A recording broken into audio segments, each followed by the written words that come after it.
Hey guys!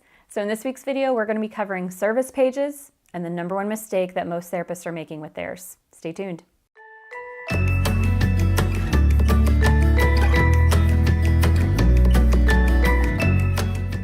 So this week we're talking all about service pages.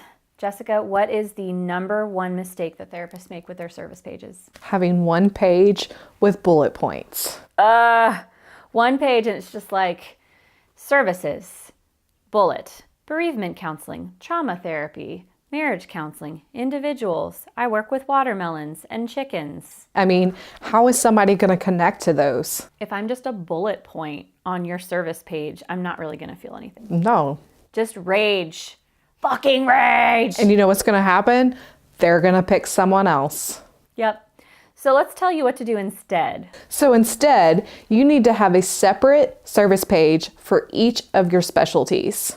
Which means that you're going to have to get a little bit more focused about which services you want to offer. And so this is really important on why you need a niche. So with your niche, say for instance, you serve people with anxiety or maybe even social anxiety. So you need to have a page specifically for that. So let me give you an example. So if you are a prospective client, say you're looking for a therapist, you just lost your husband. Ooh. So you're a young widow, and you go to someone's therapy practice website and it says, oh wow, they do bereavement counseling. How cool is that? Not cool. But if you go to a therapist website and the whole website is about grief therapy and they have a specific service page for young widows. Right. Like, where's my wallet? So if you have a certain, you say niche, right? Niche. Konnichiwa. So whatever your niche is, you need to think about how does your ideal client conceptualize their issues. So let's say that you specialize in anxiety. Would you have a service page that just says anxiety and that's it? No. What would you do instead? What are some ideas? Yeah. Stress. Perfectionism. Mm-hmm. If you like working with people who have OCD, that's its own service page too, within the realm of anxiety. Oh, definitely. And sometimes even with body image, people have anxiety over the way that they look. Yeah, so you would not just have one service page that says anxiety and then bullet points. You would have separate service pages for each of these items so that anyone who's your ideal client who ends up on your website is like, oh, snap, this person knows me. So now let's talk about each individual service page. So how could a therapist structure their service page so that they're really connecting with their ideal client?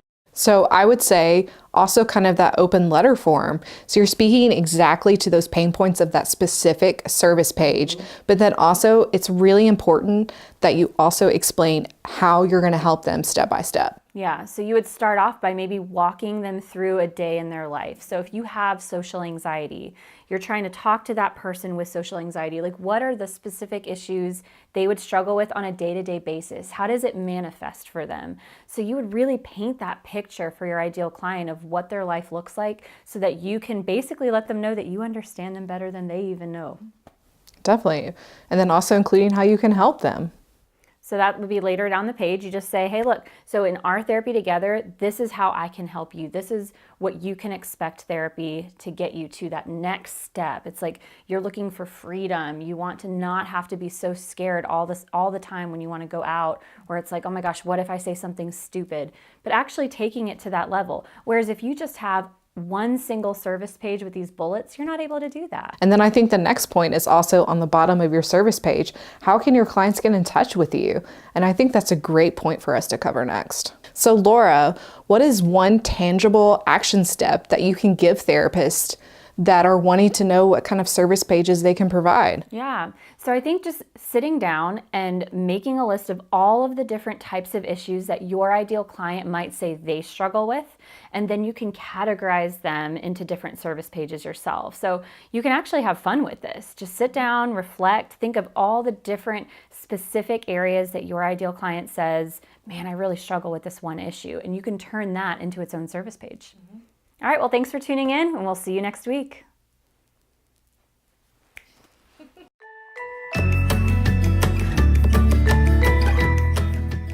Hey, thanks for tuning in. Don't forget to click subscribe and visit us at yourbadasstherapypractice.com. I have a free 4-part video e-course on taking your Psychology Today profile from bad to badass. Can't wait to have you join us.